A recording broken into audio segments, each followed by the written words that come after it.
Paper 16, URANTIA book, the seven master spirits. Who would like to take us into this? I can feel the enthusiasm brewing deeply. Oh, look, I'm being a bit tactical because I'm looking to see if there's anything about the eternal sun in this first section. But I think I'll just read. I'll read. I'll read. The seven master spirits. The seven master spirits of paradise are the primary personalities of the infinite spirit. In this sevenfold creative act of self-duplication, the infinite spirit exhausted the associative possibilities mathematically inherent in the factual existence of the three persons of deity. Had it been possible to produce a larger number of master spirits, they would have been created, but there are just seven associated possibilities and only seven inherent in three deities. And this explains why the universe is operated in seven grand divisions and why the number seven is basically fundamental in its organization and administration. I have to turn the light on, guys. Sorry. I'll be a moment.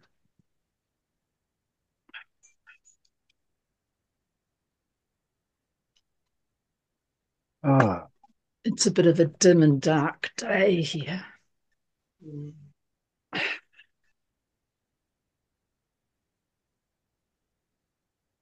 Right. The seven master spirits thus have their origin in and derive their individual characteristics from the following seven likenesses: the universal Father, the eternal Son, the infinite Spirit, the Father and the Son, the Father and the Spirit, the Son and the Spirit, the Father, Son, and Spirit. We know very little action about we know very little about the action of the Father and the Son in the creation of the master spirits. Apparently, they were brought into existence by the personal acts of the infinite spirit. But we have been definitely instructed that both the Father and the Son participated in their origin. In spirit, character, and nature, these seven spirits of paradise are as one. But in all other aspects of identity, they are very unlike. And the results of their functioning in the super universes are such that the individual differences of each are unmistakably discernible. All the after plans of the seven segments of the grand universe, and even the correlative segments of outer space,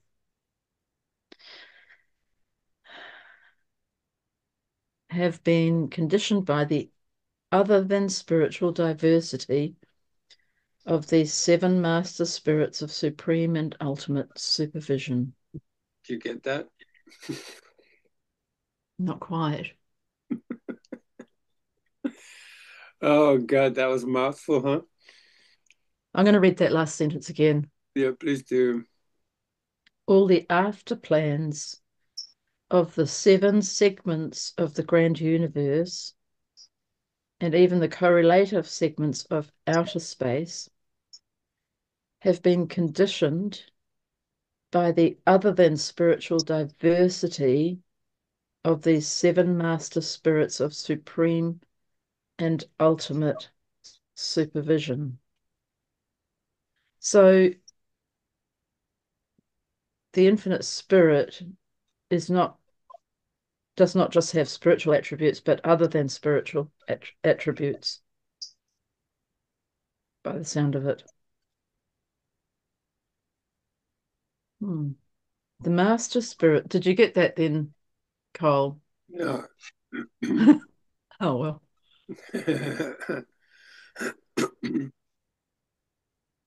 You know how it's forever new, Yeah. forever, even like a course of love, you know, no matter how many times you read it. Yeah. uh, Just when you start, just when you think you're starting to get it, Yeah, then yeah, he adds something else in. yes. It reveals something so new to you and so overwhelmingly um, huge that Yeah. you can't take this like now I know. Yeah. Yeah. Mm. You know how it is. Sometimes we read and we are completely confused, and sometimes we read and we're melting in love, you know? Yeah. So sometimes it's just a prep, you know, they give us some like building the ground upon which they can build the citadel. Yeah. I'm sort of getting what they're saying today, which is nice because sometimes it just goes over my head.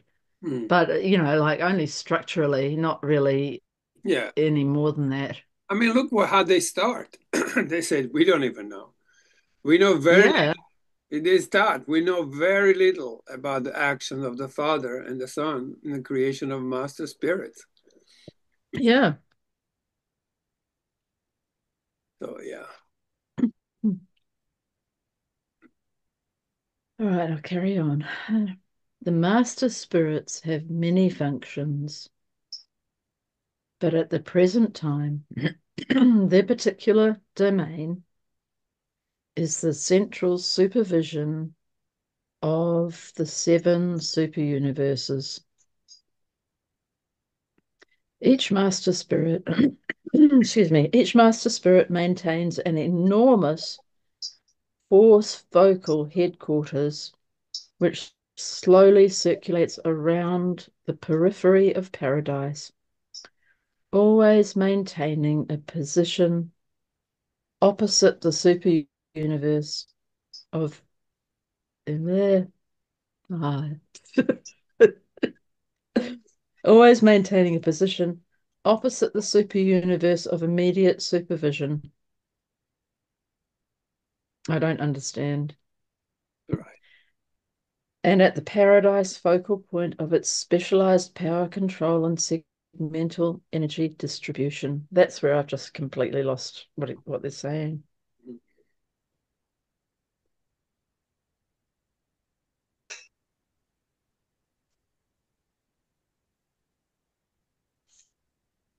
Oh, okay. Always maintaining a position opposite the super universe of immediate supervision and at the paradise focal point of its specialized power control and segmental energy distribution. Feels like they're just looking over the universe, taking care of the universe Yeah. They're talking about the physical um, proximity. position of it. Yeah. Yeah. Radial boundary lines of any one of the superuniverses do actually converge at the paradise headquarters of the supervising master spirit.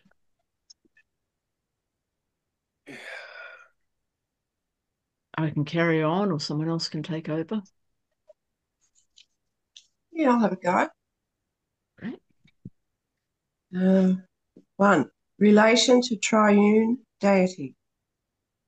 The conjoint creator, the infinite spirit, is necessary to the completion of the triune personalization of undivided deity. This threefold deity personalization is inherently sevenfold in possibility of individual and associative expression.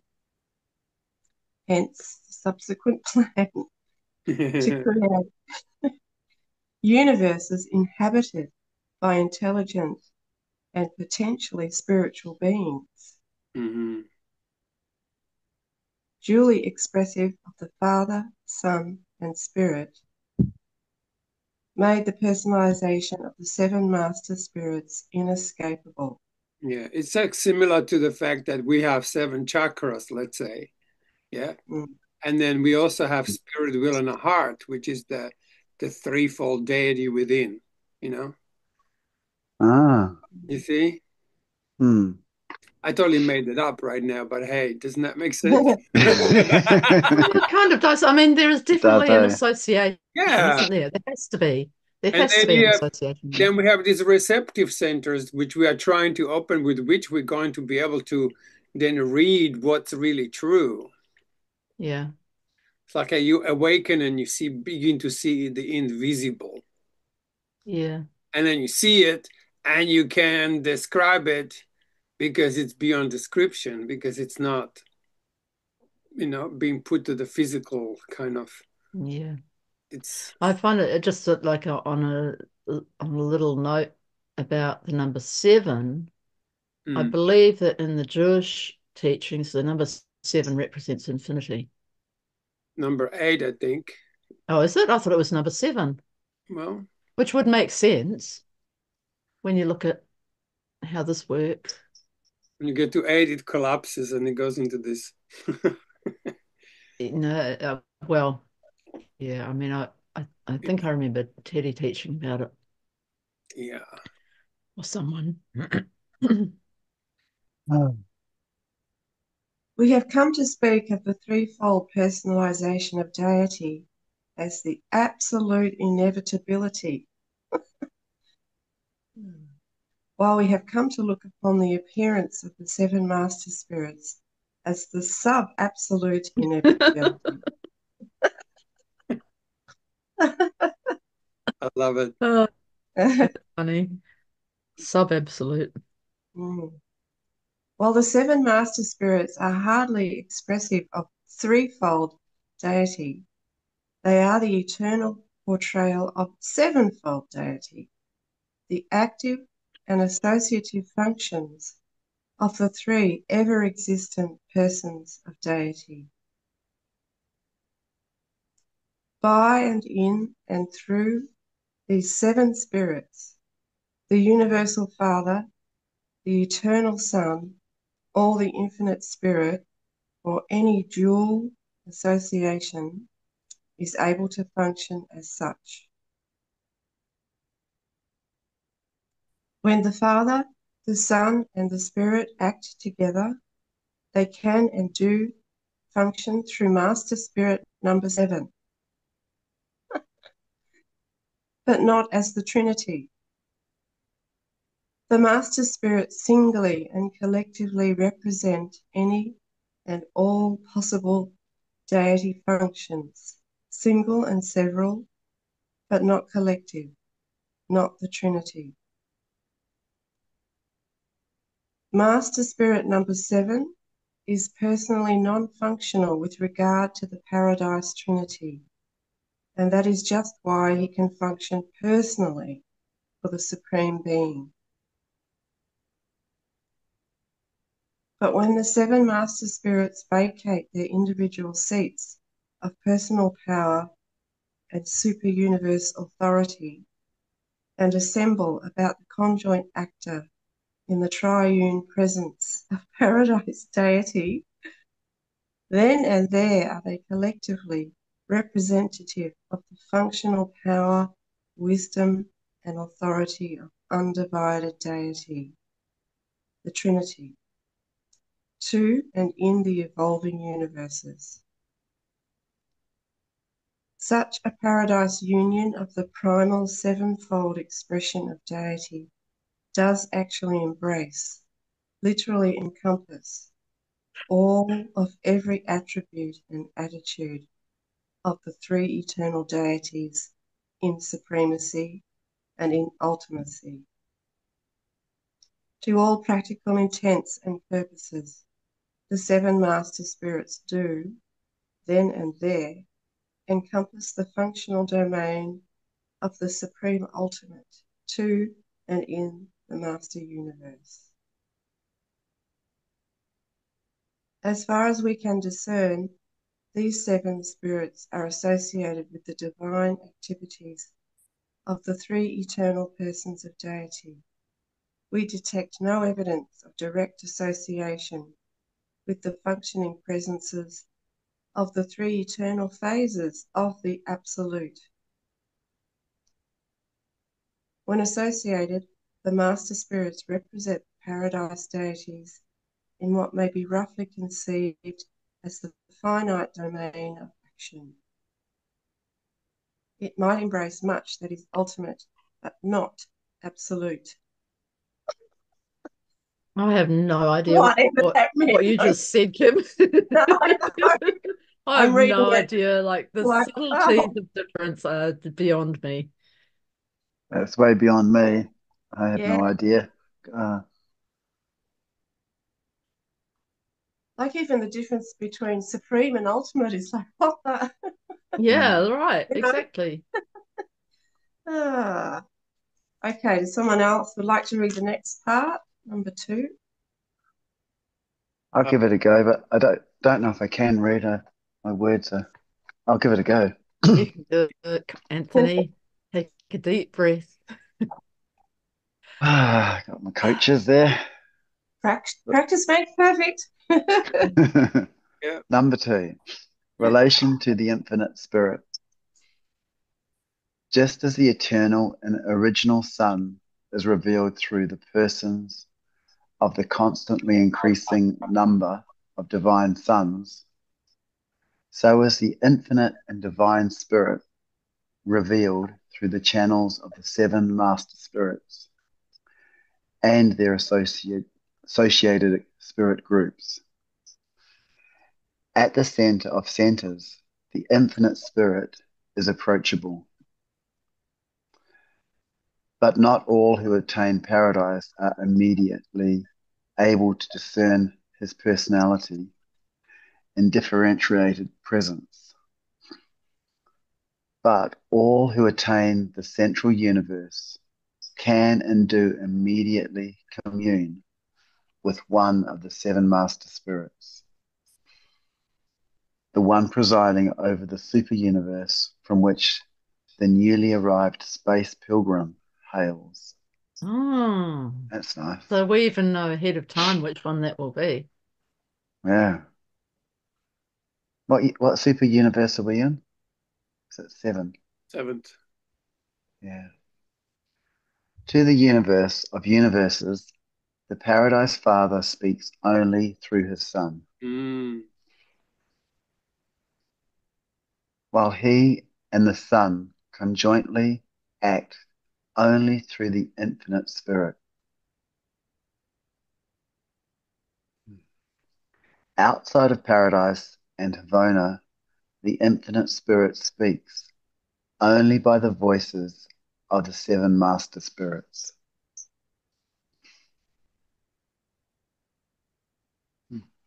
Outside of Paradise and Havana.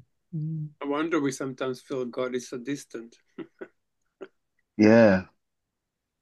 But yeah, he speaks, the Paradise Father speaks only through his Son, while he and the Son can jointly act only through the infinite Spirit. Wonder why the speaks is in italics. The infinite Spirit speaks only by the voices of the 7 master spirits. So is that saying that the voice of God here on this universe is one of the 7 master spirits? I have no idea. Yeah, it's we have this idea that voice for God is some kind of sentence that's gonna be spoken. But I think that's delusional.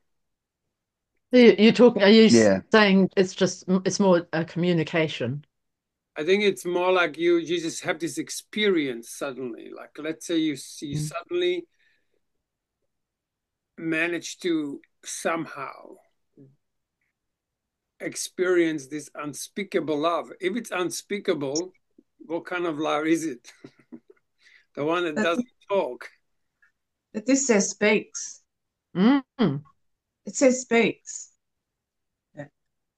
And? The So infinite spirit speaks, I but it's suppose the speak infinite. could be anything, couldn't it? Yeah. Yeah. It doesn't mean words necessarily. I don't know. However, when you do have this experience, the words and inspiration of thought comes in. That's very different to your daily thinking. So experience come, and then comes like a wisdom that comes with it, like the knowing that comes with it. But it's not something you can write books about. You can maybe point to it, but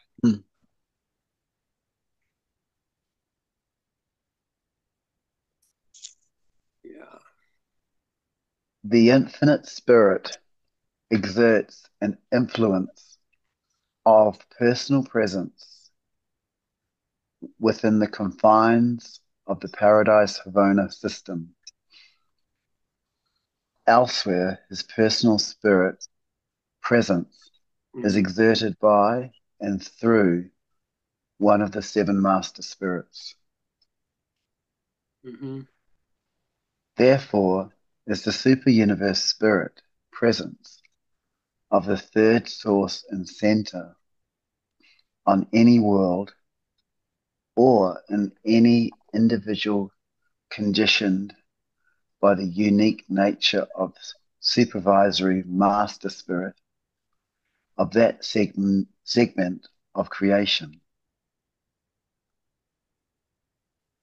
Conversely, the combined lines of spirit force and intelligence pass inward to the third person of deity by way of the seven master spirits. The seven master spirits are collectively endowed with the supreme ultimate attributes of the third source and center. Collectively.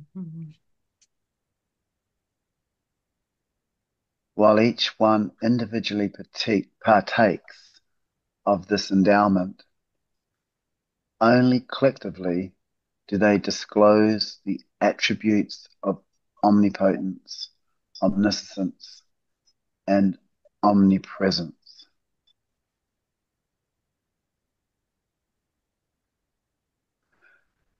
No one of them can so function universally as individuals, and in the exercise of these powers of supremacy and ultimacy, each is personally limited to the super universe of immediate supervision.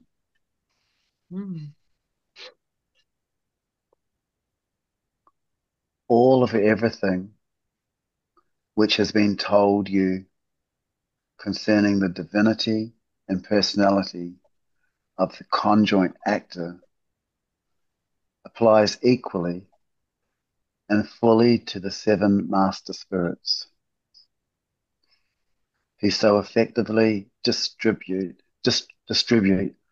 the infinite spirit to the seven segments of the grand universe in accordance to their divine endowment. With. I was doing so well. You are doing well. It's just a little thing. In accordance with their divine endowment and in the manner of their differing and individually unique natures. It would therefore be proper to apply to the collective group of seven any or all of the names of the infinite spirit.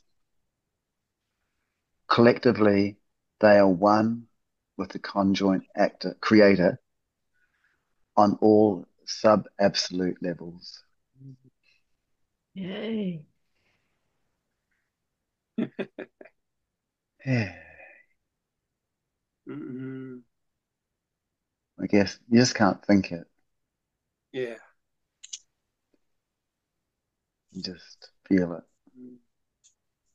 as much as you can, as much as I can.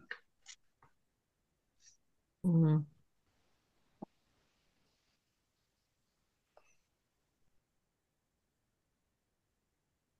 Who's next? I can read. Ladies, are you ready? I don't know. I don't know if I'm ready, Cole.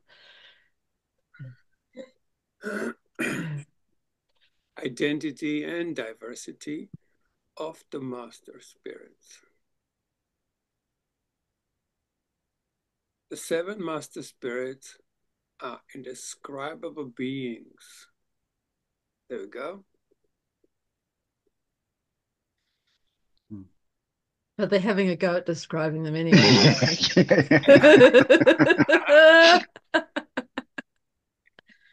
It's like I think you can stop there. They've just said it all.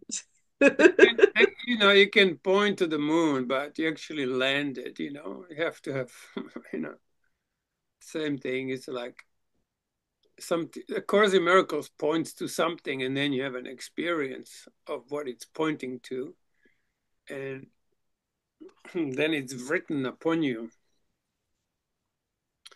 The seven master spirits are indescribable beings. I could just sit with that for a moment. Indescribable beings, but they are distinctly and definitely personal. They have names, but we elect to introduce them by number. Well, as primary personalization of the infinite spirit, they are akin, but as primary expressions of the seven possible associations of Triune Deity, they are essentially diverse in nature. And this diversity of nature determines the differential of sub-universe conduct. Super universe. Super universe conduct. These seven master spirits may be described as follows. Master spirit number 1.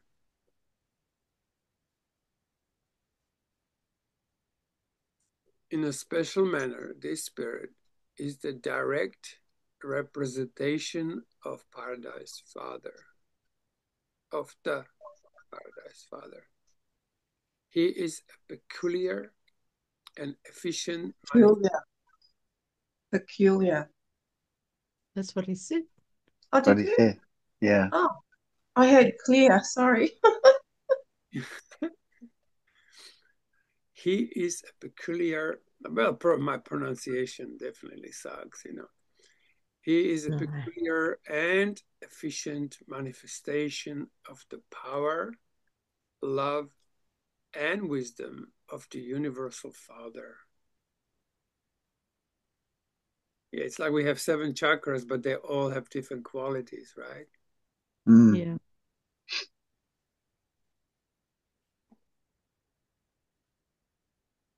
And first we have descriptions of the chakras. You must have read about the chakras and their colors and their attributes and their everything.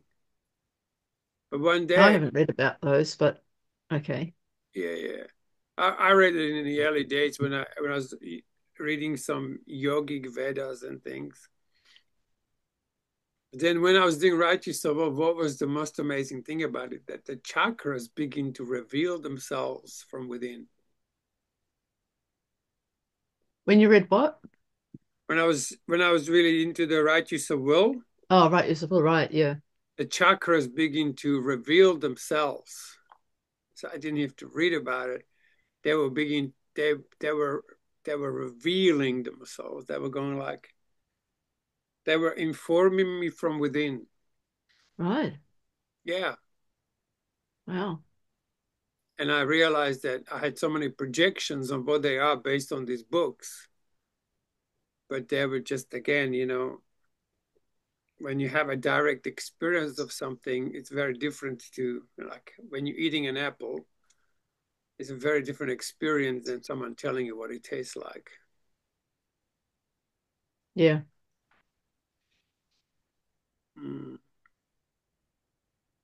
So he is the closest, is it where we are? I think so. He's the close associate or super now advisor of the chief of mystery monitors. That being who presides over the College of Personalized Adjusters on Divington. Ah.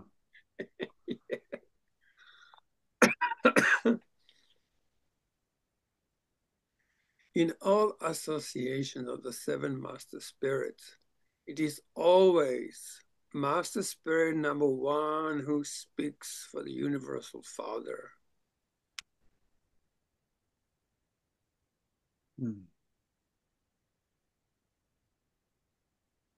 This spirit presides over the first super universe. Wow. While unfailingly exhibits the divine nature of a primary personalization of the infinite spirit. Seems more especially to resemble the Universal Father in character. He's always, oh God, that's so beautiful.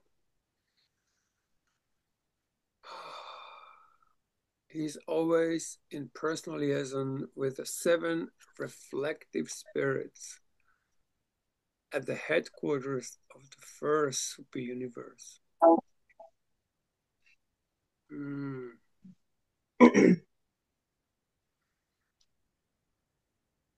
Master Spirit number two. This spirit adequately portrays the matchless nature and charming character of the Eternal Son. Alison, charming character. That's why you always look so charming when it's read Eternal Spirit, and you just go into your core nature as if. Look, I've got the word son in my first name. Oh yeah. Alison. Oh wow. Alison. That's true. All one son. You could say. All one son. Oh, yeah. All one Who son. else? I mean, All Son, Eternal Son, yes. And just to remind me that everything's all right, the first 5 letters of my name and the last 4 letters say all is well. Oh my God. That's so cute. It is cute, isn't it? Yeah, nice little bit of magic from the universe. Yeah. Magic trick.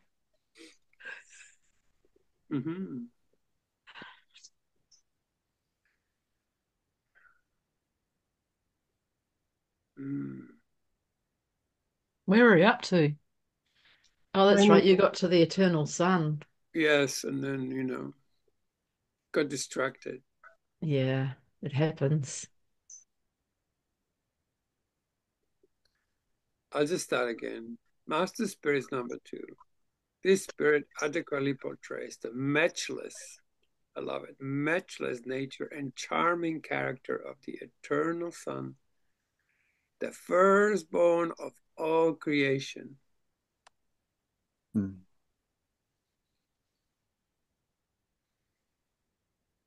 He is always in close association with all orders of the sons of God, whenever they may happen to be in the residential universe as the individuals or in joyous conclave.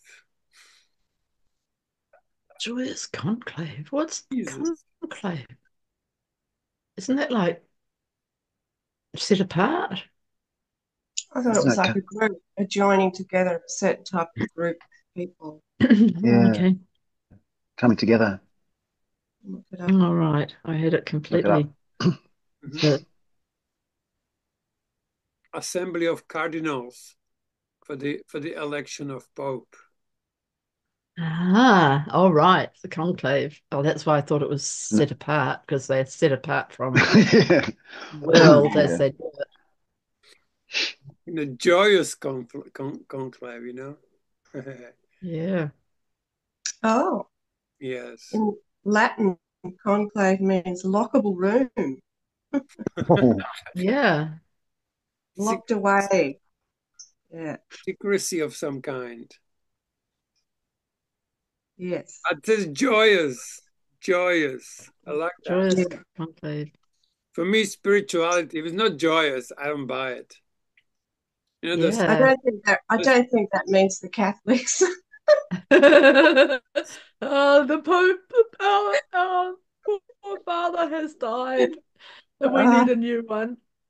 Not to be rude about Catholics, because there no, are some very beautiful things in the Catholic absolutely. They're religion. high. They're definitely. I think every um, even when I was in Pune, like in the Osho community in 90s, it was like you could see it. There were like hang arounders, and there were like the interested ones, then there were the committed ones, and then there was like this core. Every time I met any of those people from the core, they were freaking so embodied in in Wow. themselves. I go Wow. like, wow, nice to meet you. Like nice to. They didn't have to say anything. Yeah. They just Yeah. gave me that look that wasn't playing games, that wasn't Yeah. thinking it's selling something or knowing something. It was just simply the the presence. And I remember Yeah. talking to one of them, and um, she says, you will never be sannyasin. You will never, you will never be with this association. Yeah. But and it was so true. You There's will. no judgment with that, though. There was no judgment. That was so beautiful, and it was like you will Mm. move on very fast, and virtually within a week, I was like completely on a new path. Mm. They And do have something pretty amazing, though, because like I don't know if you went to Heaven's funeral, the Rahasia. Yeah, and I remember being in that room with Osho's with that big portrait of him, and the presence there was phenomenal in that hall. It was just phenomenal. were you at the hall at the on Mavlana? Is that the little community just outside of Byron? Yeah. Yeah, I went to that. Yeah. Well, I live there. Did you?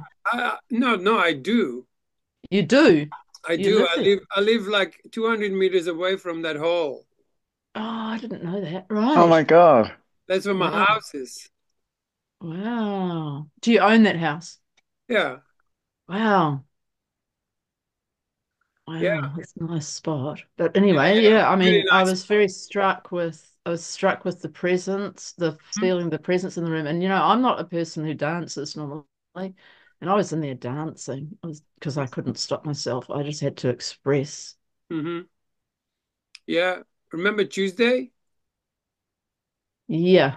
Yeah, she took me here. She said, "You must come and have a look at this." And we were watching the satsang of Osho, and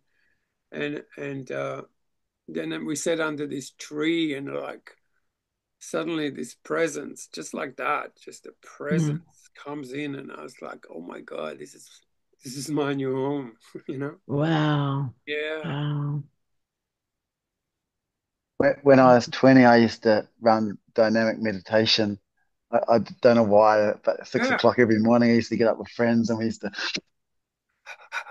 20 minutes and Oh, that's do a that. sannyasin thing, isn't it? Were you a Yeah. sannyasin too?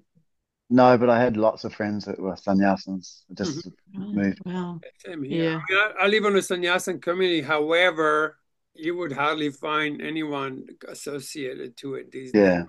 Wow. Oh, that's a bit sad, really. No, it's good. Yeah. It had this thing, and then Right. people who were absolutely devoted. I mean, they bought into this because they were so devoted to. And the setup of the community is incredible. Like the people, there were the people out here who set up the Osher Center in States in where was it? Oh yeah. Oh, fuck. Yeah, In Oregon. yeah, in Oregon. Yeah. And they set up this place like it's incredibly set up. Like if you ever come, I mean, you will see it on Anthony. You'll Yeah, I'm looking forward to it. yeah, you'll see it. It's like people come here, they just go, "Where are you living? What is this thing?" Right. I mean, I've got this amazing view. There's houses, but you can't see them, so it looks like you live in the middle of nowhere with nature. Wow. Hmm. Yeah. Wow. But anyway, coming back to these presences, yeah, they were really, they were. So I think in every denomination or every religions, you have high attainers because of the devotion. I think it's the devotion rather than the what they do. Is that constant focus on one thing, you know. Yeah. I think every denomination have high attainers of, union. It's not what it's where it takes you. I think I would have liked to have been in the Sannyasin community, but I wouldn't have lasted there. No. I don't think. No, this is my path, This is I'm really glad that the community is turning into just a community, But it's really There's always that aspect of religiosity when you've got something like that happening. Like my neighbor is so awake, and then that brings a peace here. Like we don't even have to see each other, and it's just lovely to live in that, knowing the next door is a guy who is into something completely different, yet he just sits there in this state of, Right. Yeah. Yeah. Anyway. Beautiful. Yeah. Yeah. So where are we? Conclave, in a joyous conclave. I like that word, joyous. That's what I like about this group, that we laugh a lot. Yeah. There is joy. There's definitely, I like when there's a breakthrough, there's always joy. When there's a movement into I've been to some cosmical groups that look more like being at the funeral than anything else. Yeah, some of them are like that. Look, people are doing what they can do to find a way to do this, but man.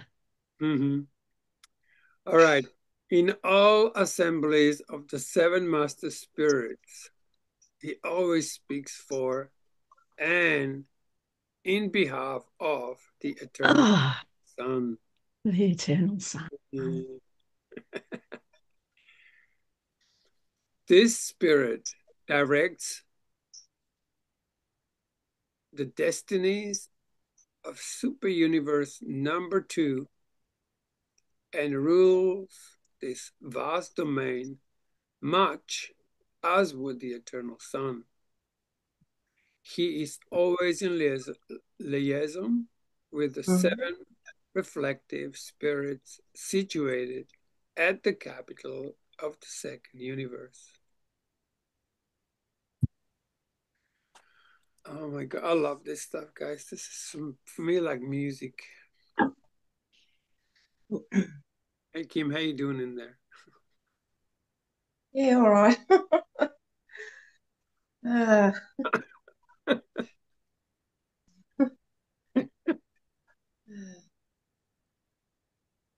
Mm. Oh. Want to say anything? No. Master Spirit number 3. This spirit personality especially resembles the infinite spirit, and he directs the movement and work of many of the high personalities of the infinite spirit. He presides over their assemblies and is closely associated with all personalities who take exclusive origin in the third source and center. When the seven master spirits are in council, it is master spirit number 3 who always speaks for the infinite spirit.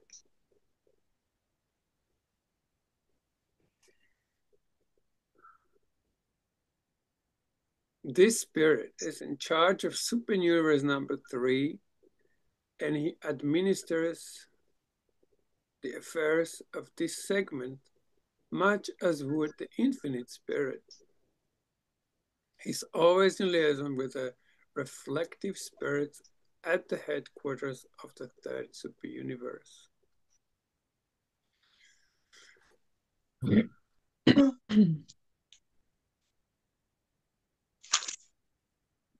Can you still bear with me, or is anyone else? Yeah.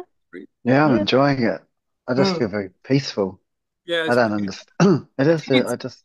I think it's also when we don't understand, sometimes I'll catch that maybe we're reading a bit too fast and the words have no time to blend in, you know, like that oratio, what is it called? Yeah. Prorata? I don't know. Oratio divina, or what is it called? Yeah. Yeah, it's like if it has to land somewhere.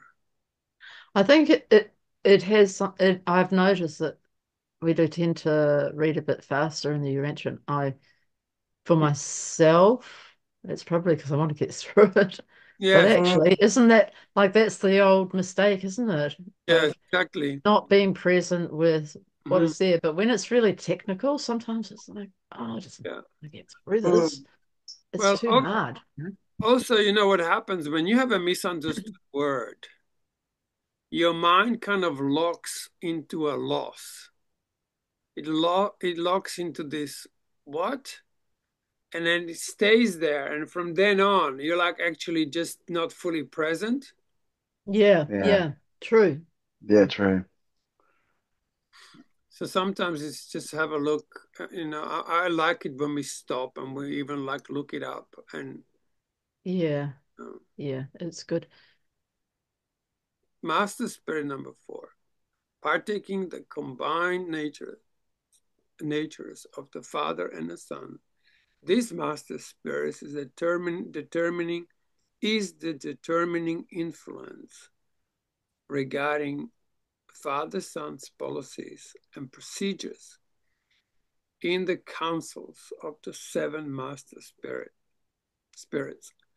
This spirit is the chief director and advisor of those ascendant beings who have attained the infinite spirit and thus have become candidates for seeing the Son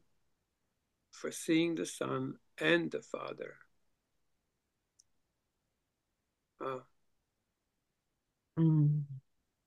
He fosters that enormous group of personalities taking origin in the Father and the Son. When it becomes necessary to represent the Father and the Son, is the association of the 7 Master Spirit. It is always Master Spirit number 4 that speaks. This spirit fosters the 4th segment of the ground universe in accordance with his peculiar association of the attributes of the universal Father and the eternal Son. He's always in a personal liaison with the reflective spirits of the headquarters of the 4th universe. Anyway, maybe someone else? Super universe. Thank you, darling. I'm happy to read again if everyone's happy. Sure. Yeah. Hey, Sam, how you doing there? Are you happy, Sam? Yeah. I'm good. How do you I find? got lost a bit, but I found where we are. Oh, that's good. It's about time. To number 5, right? 1 hour later. Yeah.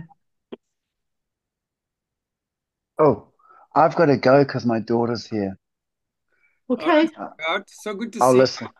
Yeah, great. I'll see you soon. you. I'll Yes. see you Bye. soon anyway. Bye, everyone. Bye. Bye-bye. Bye-bye. Master Spirit number 5. Mhm.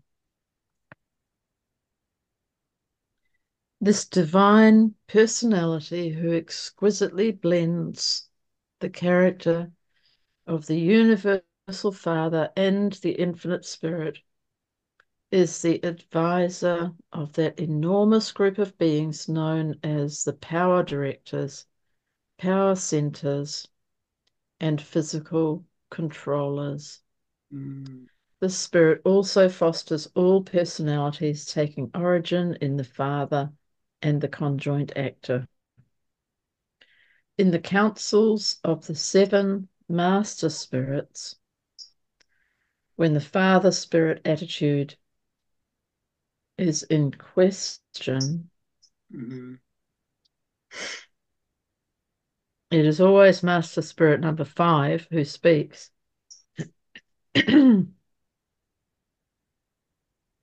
The Spirit directs the welfare of the 5th super universe in such a way as to suggest the combined action of the Universal Father and the Infinite Spirit.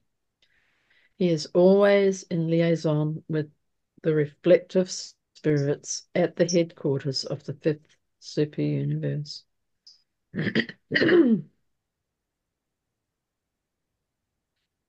Master Spirit number 6.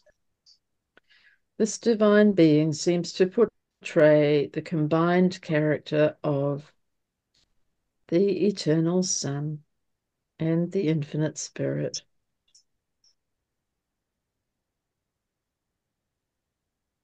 Whenever the creatures jointly created by the Son and the Spirit foregather in the central universe, it is this Master Spirit who is their advisor. And whenever in the councils of the 7 Master Spirits it becomes necessary to speak conjointly for the Eternal Son and the Infinite Spirit, it is Master Spirit number 6 who responds. The Spirit directs the affairs of the 6th super universe, much as would the Eternal Son and the Infinite Spirit. He is always in liaison with the reflective spirits at the headquarters of the 6th super universe. Ooh, Master Spirit number 7. The presiding spirit of the 7th super universe is a uniquely equal portrayal of the Universal Father, the Eternal Son, and the Infinite Spirit. The 7th Spirit, the fostering advisor of all triune origin beings, is also the advisor and director of all the ascending pilgrims of Havona, those lowly beings who have attained the courts of glory through the combined ministry of the Father, the Son, and the Spirit. We are the lucky ones. The 7th Master Spirit is not organically representative of the Paradise Trinity, but it is a known fact that his personal and spiritual nature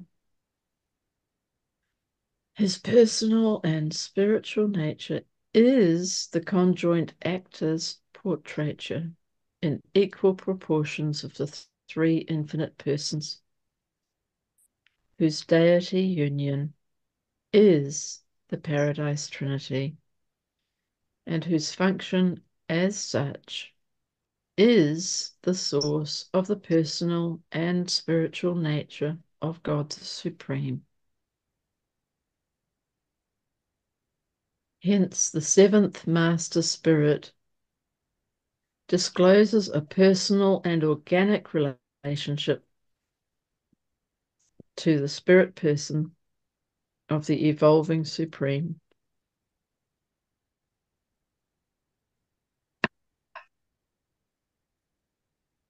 Therefore, in the Master Spirit councils on high, when it becomes necessary to cast the ballot for the combined personal attitude of the Father, Son, and Spirit, or to depict the spiritual attitude of the Supreme Being, it is Master Spirit number 7 who functions. He thus inherently becomes the presiding head of the Paradise Council of the 7 Master Spirits. No one of the 7 spirits is organically representative of the Paradise Trinity, but when they unite as sevenfold deity, this union in a deity sense, not in a personal sense, equivalates to a functional level associable with Trinity functions. In this sense, the sevenfold spirit is functionally associable with the Paradise Trinity. It is also in this sense that Master Spirit number 7 sometimes speaks in confirmation of Trinity attitudes, or rather acts as spokesman for the attitude of the sevenfold spirit union regarding the attitude of the threefold deity union, the attitude of the Paradise Trinity.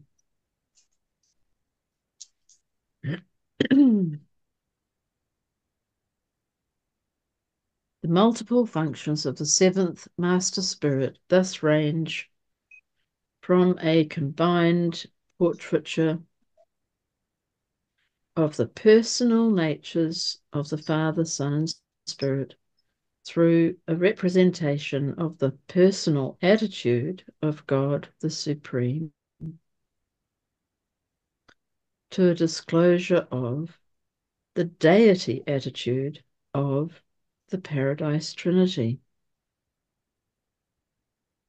And in certain respects, this presiding spirit is similarly expressive of the attitudes of the ultimate and of the supreme ultimate.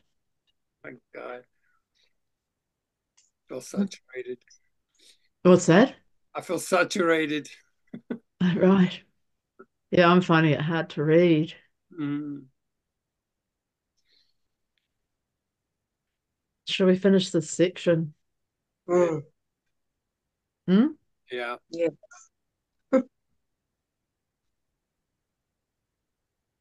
I can't take in anymore, but yeah, might as well. Oh, well, shall we just leave it there? We can. But it would be good to complete it, because Yeah.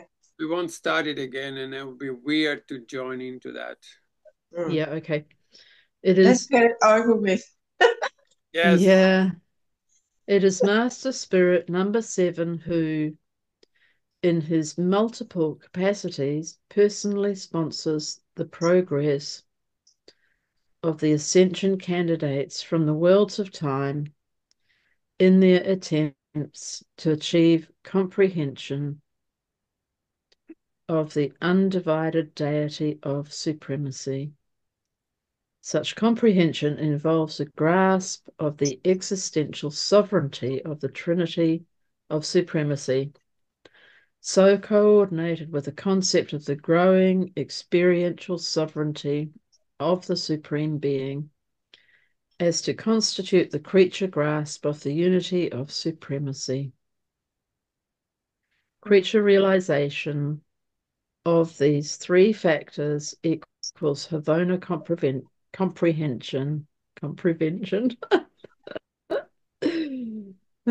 Creature realization of these three factors equals Havona comprehension of Trinity, reality, and endows the pilgrims of time with the ability eventually to penetrate the Trinity, to discover the three infinite persons of deity.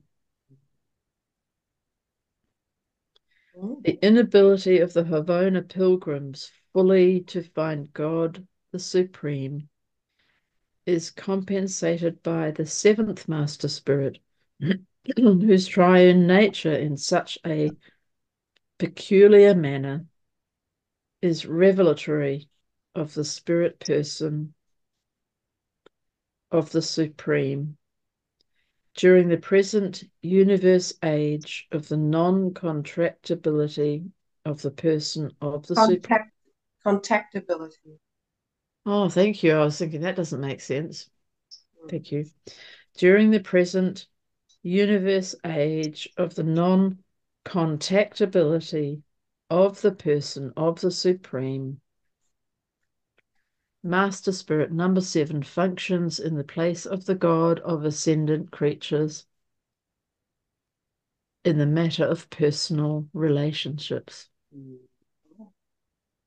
He is the one high spirit being that all ascenders are certain to recognize and somewhat comprehend when they reach the centers of glory.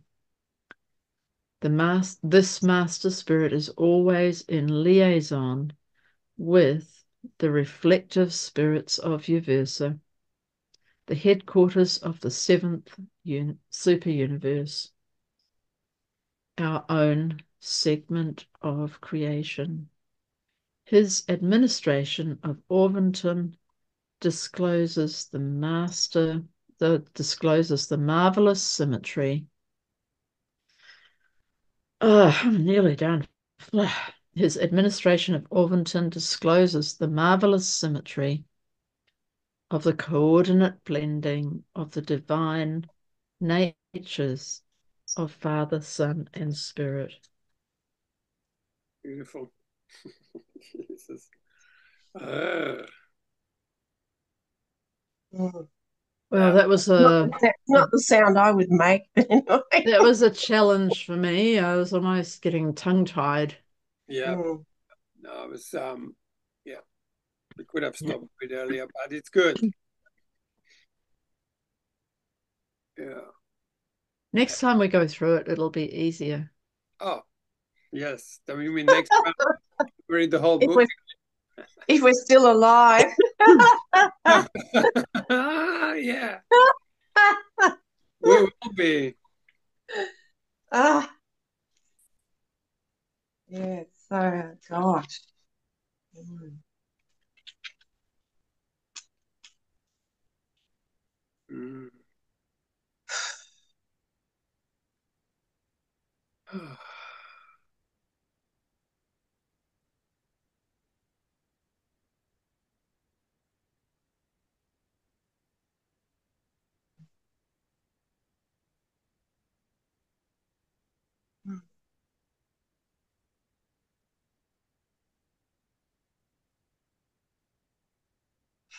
How are you going, Kevin? Yeah. I'm just lost as everyone else. You're bearing with us as much as you can. Yeah, I'm waiting for something to click in, but I remember that Guru Jeff, or whatever his name is. I remember watching him doing this, and he's a really strange guy, isn't he? He used to have people around to his place or whatever. But I remember I think he was pretty hard on his like disciples or whatever you call Yeah, them. he was I can't remember. radical. Gurdjieff. Yeah. Yeah. I didn't know that you had read any or that you knew anything about him. I didn't realise until I was just as you were reading, I remembered about him, you know. Ah. He was like the bit I read, he was totally scathing of the society he was living in and how the thinking of the world was so controlled and kind of held within it had to be within a particular type of thinking for it to be acceptable to most people. He was very, very scathing of that. I can imagine him being hard on his disciples. Yeah, he was radical and he had these crazy exercises. That's Oh, what I yeah. remember. They were all like weird stuff, you know.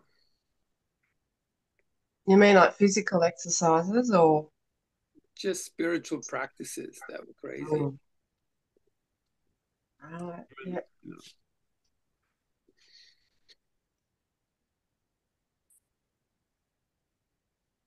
Hi, Yeah, I have a question for you.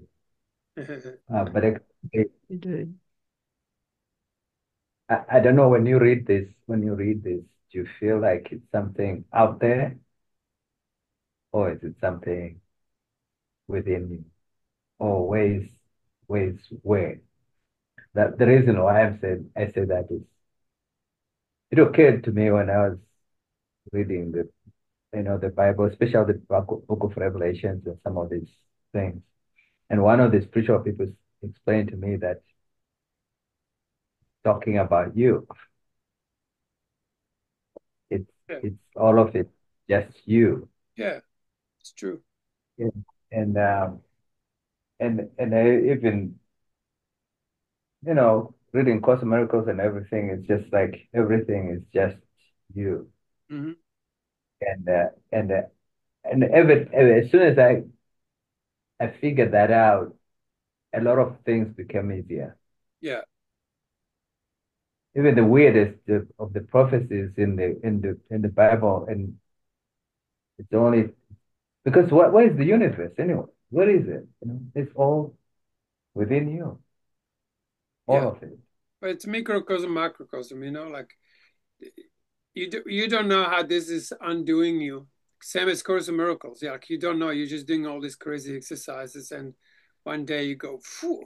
And Yeah, like one day, it's talk about this one spirit, it is like, yeah, oh, it's just me. Okay, but yeah. But it's constantly revealing yourself somewhere in there. yeah, It gives you a revelation story, of you. just like gives you like a Bible gives you a story, but eventually you find that those beings living in you, those characters living in you as you. But it Yeah, is easy, like Jesus says it in a course of love. Like we had to give you some stories. We even had to give you an idea of Jesus, so you believe there is a person out there that is actually like a personification of God in some way. And As an example, life. as an example live. Yeah. But he also says, we just gave it to you because that was the best way to we knew best way to reach you and give you some kind of hope for yourself. We had to have something we could relate to in this place we found ourselves in. in dialogue, but all of it comes in dialogue. Yeah, So I was thinking of that, we read it yesterday, that love has no attributes, so spirit has no attributes, and this was speaking a little bit about attributes of different kinds of the spirits, yeah, but it's bringing something into form to understand in a form, but in essence, it doesn't have an attribute in itself. So, I just found it fascinating, but it's dialogue anyway. All of it comes in dialogue.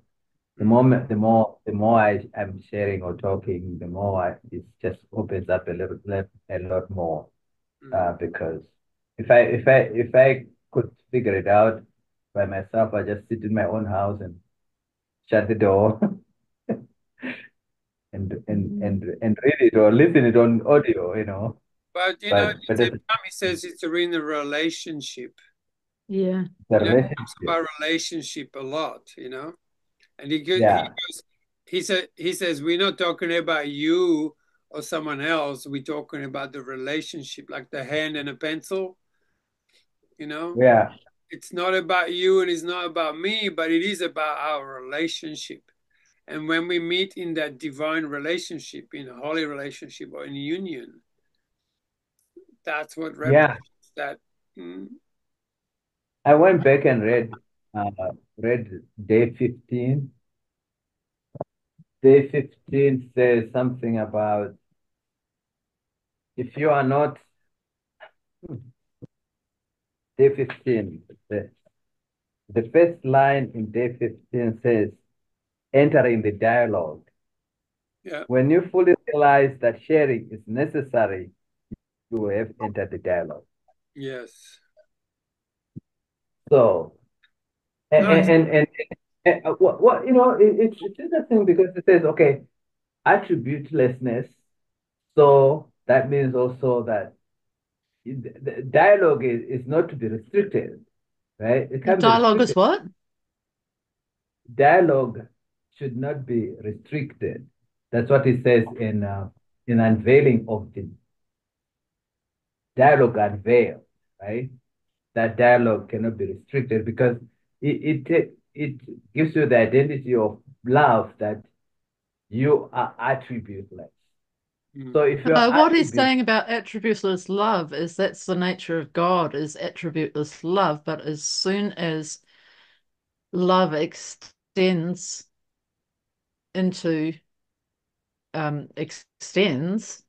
then you have individuation, which has attributes. That's what he's saying. We don't continue being attributeless. We've got attributes. Well, yes, but Just but by the nature thing is, of the creation of us. I'm not quite sure what your point is. well, yeah, Well, it's you started. dialogue, right? We need to come back with for your original question was like about this book. Is it all about you? Yeah, what I was saying that there cannot be judgment, even if if it is extended and it has attributes, but in essence, it does not have attributes. Yeah. Okay, so that's why to me, it just kind of connected everything. Like it's also another place to be, like atonement, to be in no judgment, forgiveness, and all those things. It's all kind of puts it together, because of you can go with dialogue, and you can with just dialogue, it is enough, and you don't even have to do it with forgiveness or atonement or any of those things because it's attributelessness. That's what love is. Atonement is resetting, going back to the origin. It's funny that the next section that we're about to read is attributes and functions of the Master Spirits. Mm-hmm. Yeah. Yes. Well, they're all examples of something that leads you to your Well, God. It's also like everything is one anyway. It's only one thing going on. Whether you're seeing it from this side or that side, it's all one. People think, oh, well, oneness is like, oh, my brother and I are separate. Even the Course of Miracles itself is a bunch of things. You have to bring it all together into one thing. And then it becomes just one sentence out of the whole thing. So I find it fascinating. He's talking about the attributes here in the next section we're going to read. but I think you can't be caught up in the separateness of it. It's all one thing. How big is it? Well, it's very personal, isn't it? How you interpret all of it. Yeah. I mean, Course in Miracles gives you all these options. One of them is like, every time you have a question, only ego asks the questions. And it says, seek only the experience, and experience will reveal to you everything. And Yeah. we'll answer all the questions. Yeah. What this book is actually saying, that we are on a evolutionary planet where we are just really at the very core and beginning of it all. Mm. It talks about, when we get to paper like 46, 7, it talks about 47, 48, it talks about the transition to the next, the Morontia worlds, and what it's like when you enter there. And it's a very different to what we know now. Basically say, when you have experience of what you think is God in this particular zone that we find ourselves in, called URANTIA, you are just tapping into this next level Morontia worlds. Because if you really, like, you can see there is so many, in the early days, I thought it was like me and the Holy Spirit or Jesus, and then there's God. And then this is telling you, hang on a second, there's a little bit more to it than you think, Just a little bit. And then he goes on and on and on and on and on and on and on.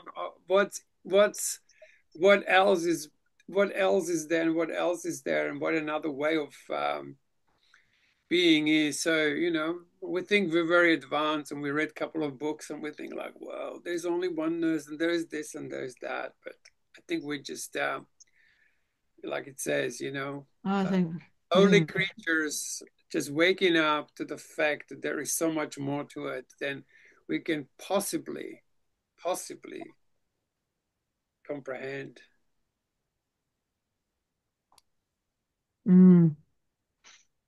So, well, it's lovely to meet with you guys again. yeah, I'll see you on Thursday. Yes. Okay. Thank you very much, everyone. Thank you. Thank you. Thanks. Yeah. See you, everyone. Bye.